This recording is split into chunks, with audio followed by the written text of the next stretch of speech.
What's going on? I'm Kenyon Glover. You can find me on all social medias, Instagram, Twitter, Facebook, TikTok, Kenyon Glover. Just search me.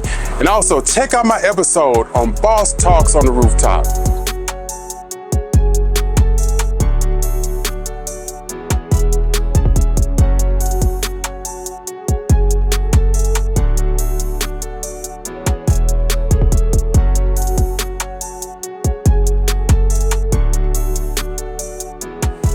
What's up, everybody? This is Bryson Fowler, Boss Talks on the Rooftop, Season 7. And today I have the greatest honor of introducing Mr. Kenyon.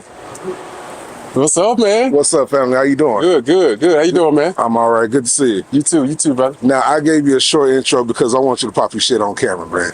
So like, for those of you that don't know, he has various of different facets that he's going into, that he's done, that he's been in, and we're going to talk about his journey going into Dallas. So, Brother King. Yes, sir. We're going to pull up. Okay. We're going to light up. And we're going to talk up. Pour up, light up, talk up. All right, let's do it. We already got poured up. We already pulled up. We already poured up. Yeah, I don't really shout on nobody liquor unless they're paying for it. So we just go do it. Let me borrow your cutter. Yes, sir. Well, actually, let me let you cut. Let me cut it for you. Nah, this was actually yours. Oh. All right. We're gonna chunk that up to a blue. So, educate. Yeah, don't make me laugh. That's how you know, hey, those kingpin cutters work too damn well. All right. So what just happened is we cut past the cap of the cigar, so we're on the shoulder of it. So the cigar has three main body parts. Excuse me: the foot, the shoulder, the cap. So when you cut past the cap, it'll make the cigar leaf unravel just like that. So we don't want to cut past the cap. So just a quick little information. Cigar lesson right there. Yeah, so we're going to cut and light. I'm gonna smoke this later because it's not going to unravel on me later. But I'm going to let him cut it from here on out.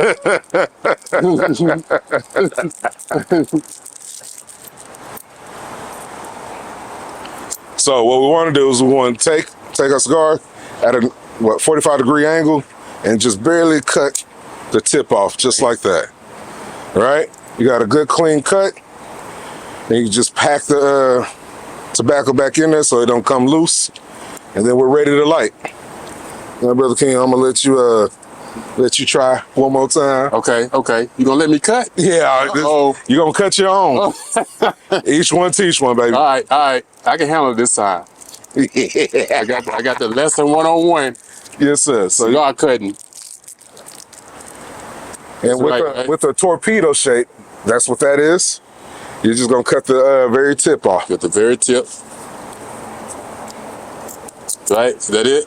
A little more. You see, I'm no good at this cutting, so bear with me here. Let's see. That's good? Yeah.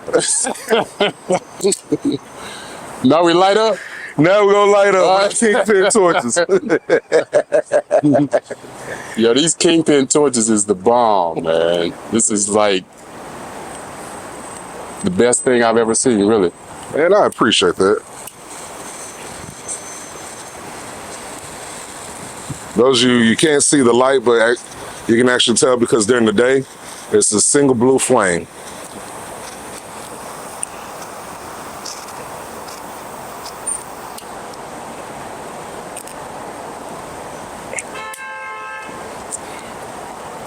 And sometimes you want to test the edge by a puff. Make sure it's fully lit. Look at it. If your edges aren't all the way lit, you want to take the flame to it again, light the edges again, and let it ash.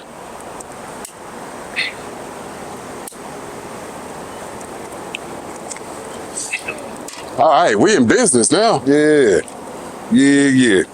Brother Ken, hey man, I appreciate you. Yes, sir. Appreciate Yes, you sir. joining me, baby. Absolutely. We're gonna get through it. Had to have my cutting lesson first, get that out the way. Hey, no worries, man. So, before you got to Dallas, how long have you been here? I've been in Dallas now for 2 years. I came here from LA, Los Angeles. Oh, okay. Been living in Los Angeles for 15 years. Sheesh. So How'd you muster that? you know what? I love LA, man. I love Los Angeles, California, of course. I think it's one of the most beautiful cities in the world.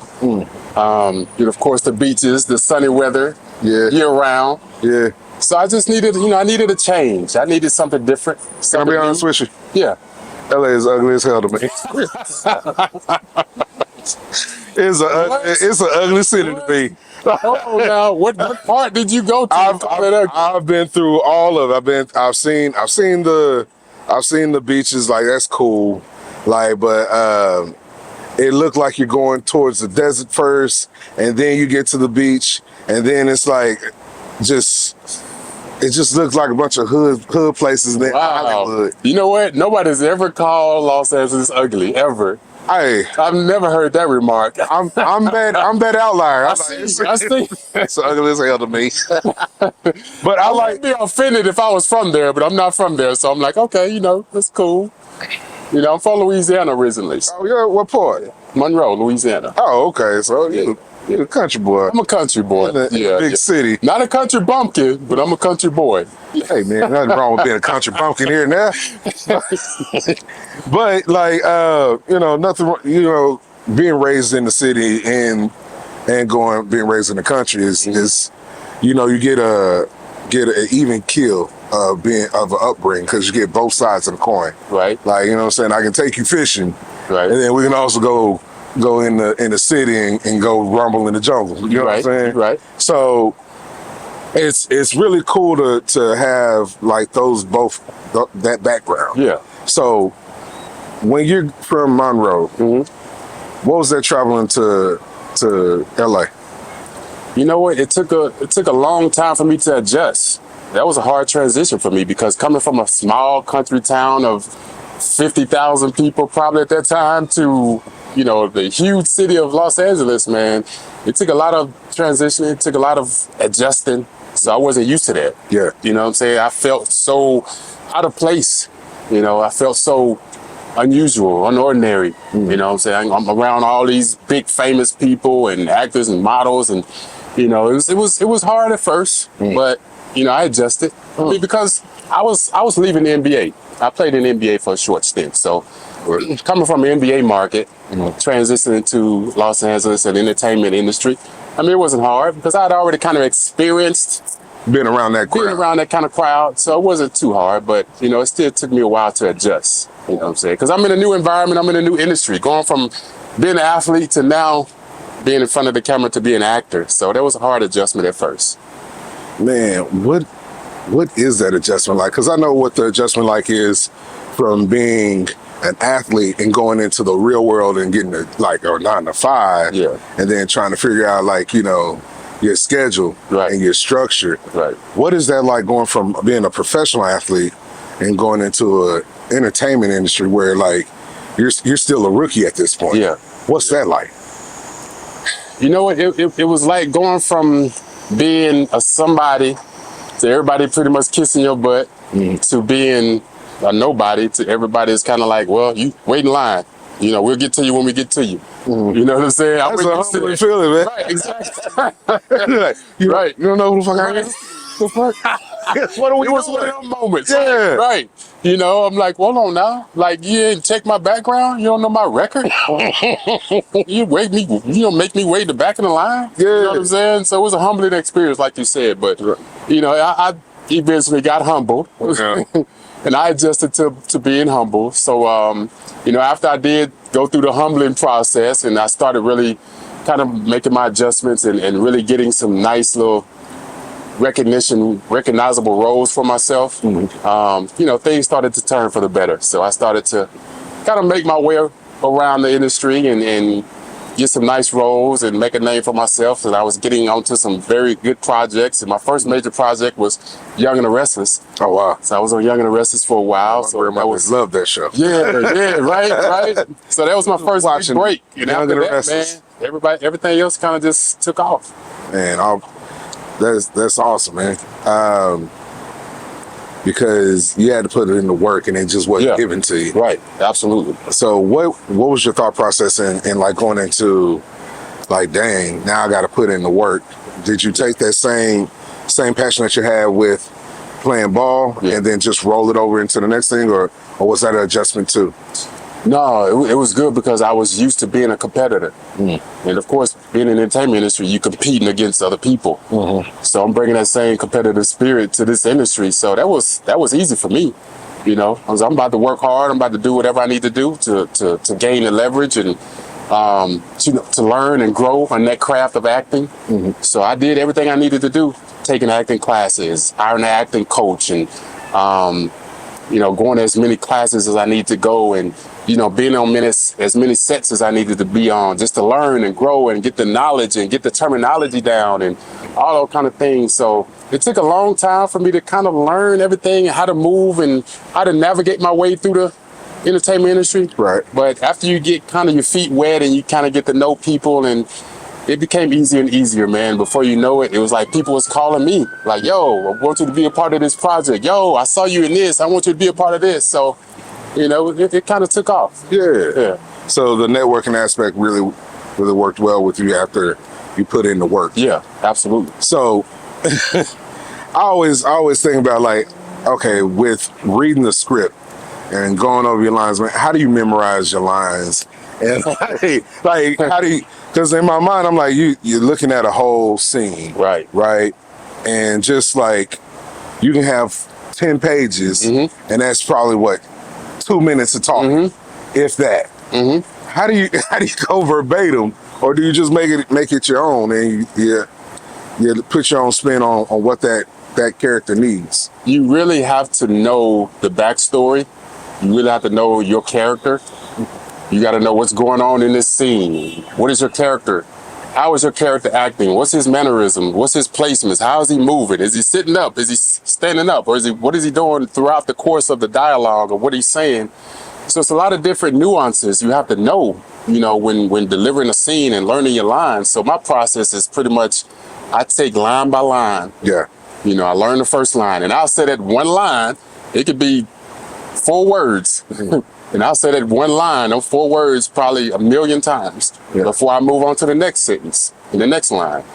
So I really want to know every line like it's the back of my hand. Like, you know what I'm saying? Like it's just muscle memory. Right. Everything is pretty much muscle memory. Right. Even when it comes to learning your lines. So that's pretty much my process, man. Just knowing my character, knowing who I am, knowing who my co-actors is, knowing who I am in the scene, knowing the story, the concept, what's going on. So it's a long process, but that's what makes being a great actor. I can dig it, man. So being a great actor means you have to be a voracious reader. Yeah. Right? Yeah. So going into reading, what got you into writing? Just journaling. What got me to writing is journaling, man. I suffered from depression for a long time. I suffered from mental health for a long time.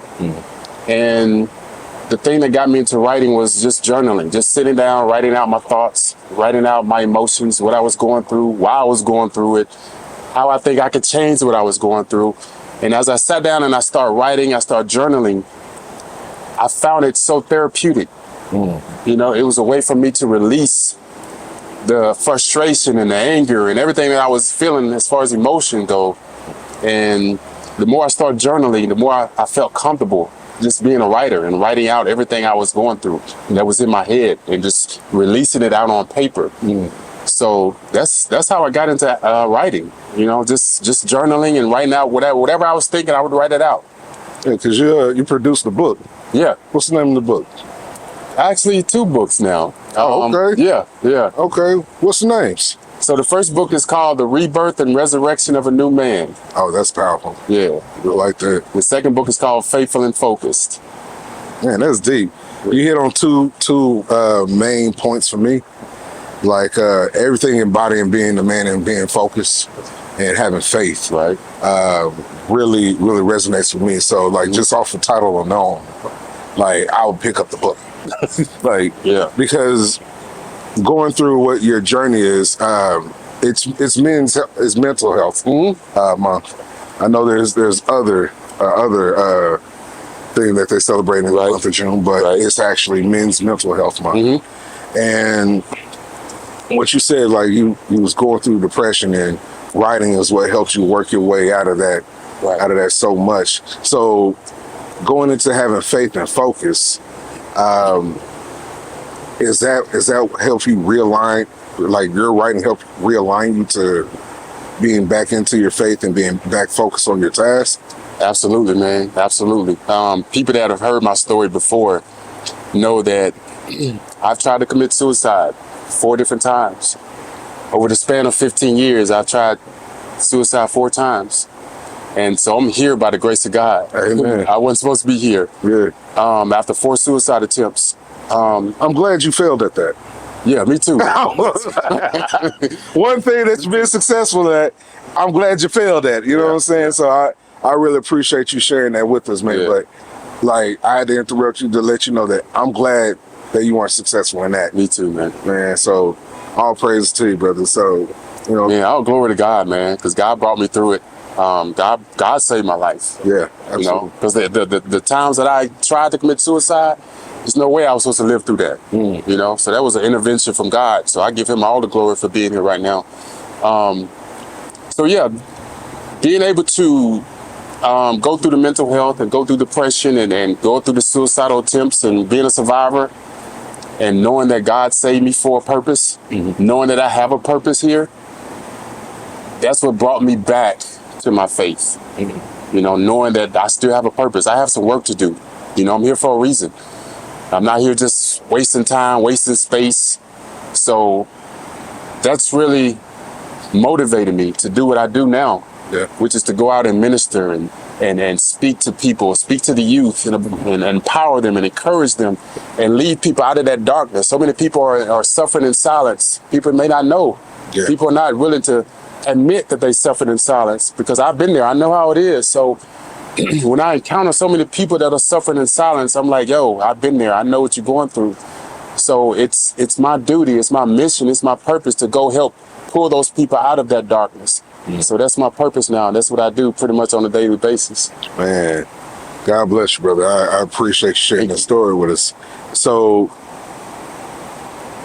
in your walks of life, what got you into this next phase of, you got acting, now you're doing a fashion show? Yeah. So, what got you into doing fashion or hosting a show?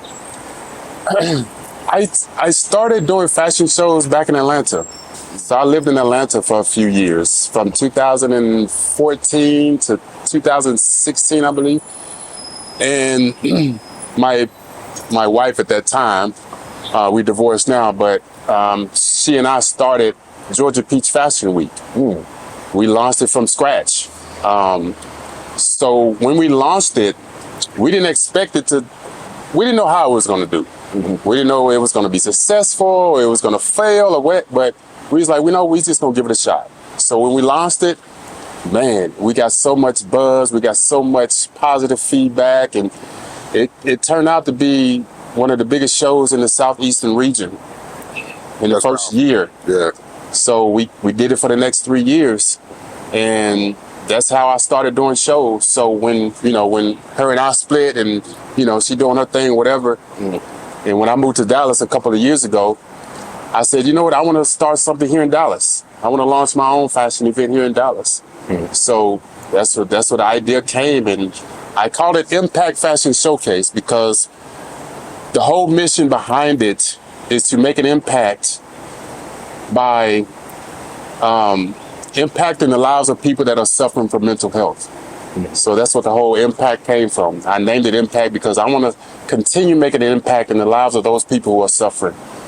So that's why I partnered with the Grant Halliburton Foundation out here in Dallas.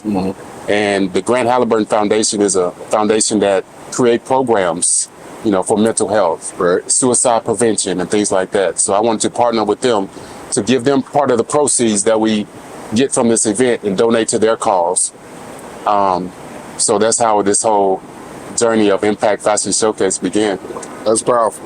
Yeah. Because honestly, that's what we started the podcast for. The podcast is to motivate young men or women and to create their own different lanes. There's all walks of life. Yeah.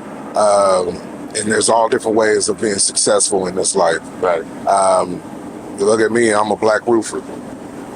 Didn't go to school for it. Played ball in college, thinking I was going to be a professional athlete.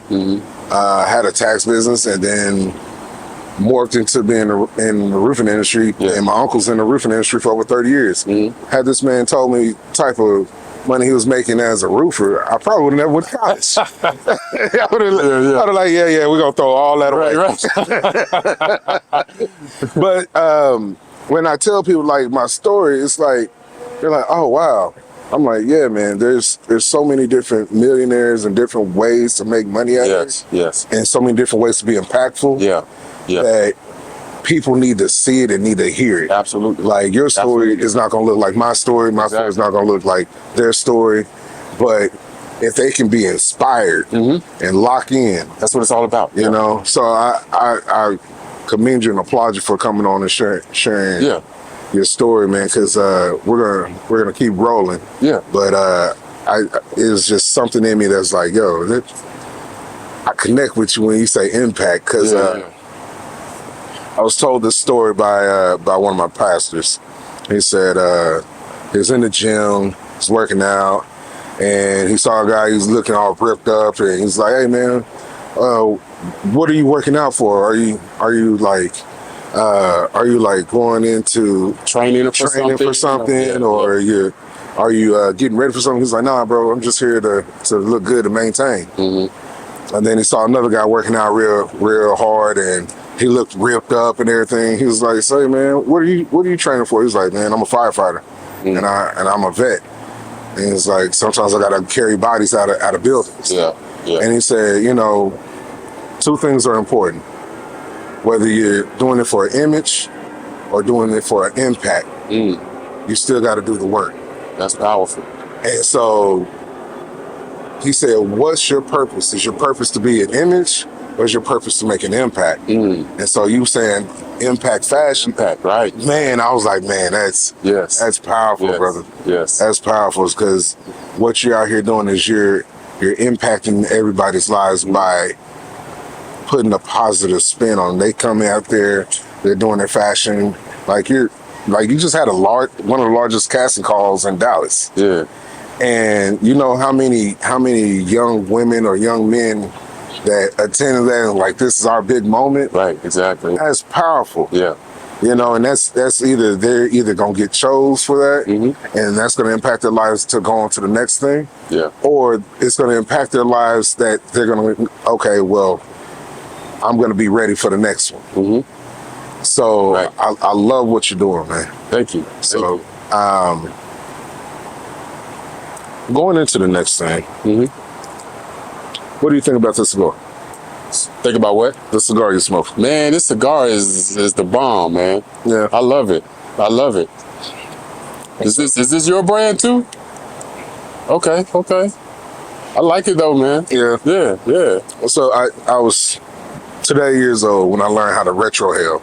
There's a puff, and then there's a retrohale.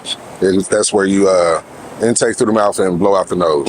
Now you never inhale a cigar. You always you never really smoke. You always puff. Right. So you take it in the mouth, you blow it out. Right. So I learned that I'm a fan of San Andreas wrappers. Okay. And Ecuadorian Sumatra wrapper. It's been a different kind of learning curve for me, because I've been smoking cigars for probably like 8 years. Okay. right? I just started, so I'm about a year in right now. I'm still a rookie, so. But see, it's okay, because like I didn't realize I was still a rookie until like I went to like a cigar industry trade show, Yeah. and I got like a whole catalog of knowledge right then and there within 3 days. And now I feel like I know Right. what the hell I'm talking about. So you're a cigar connoisseur now. Yeah, I'm like, Okay, I'm in okay. it. I'm in the game, right? Right. So it's like, okay, now like, that's why when you cut past that cap, it was so funny to me. Because I remember when I first was cutting my cigar, I was like, shit, chop. Half the stick is That's the gone. whole thing, all right. Yeah. So when's the show? So the show is July 27th at Irving Theater. So you don't want to miss this. It's going to be one of the hottest fashion shows in the Dallas region. So come out, have a good time. Like I said, part of the proceeds will go toward the Grant Halliburton Foundation, which supports mental health. Go to impactfashionshowcase.com, get your tickets because they're selling fast. So you don't want to miss this. We have a few VIP tickets left. So go ahead, grab your tickets. impactfashionshowcase.com. And so how are we able to connect with you on your platforms? So if you want to connect with me, go to all the social medias, Kenyon Glover. You can find me on Instagram, Facebook, TikTok, Twitter, everything. Yeah, I'm on TikTok. KenyonGlover.net is my website, or KenyonGlover.com. Well, brother, I appreciate you coming out. Absolutely, man. Thanks for having me, brother. Absolutely, Yes, man. sir. Hey, I'm Bryson Fowler. Guys, remember, storms don't last, but your home should. Peace. 2 fingers.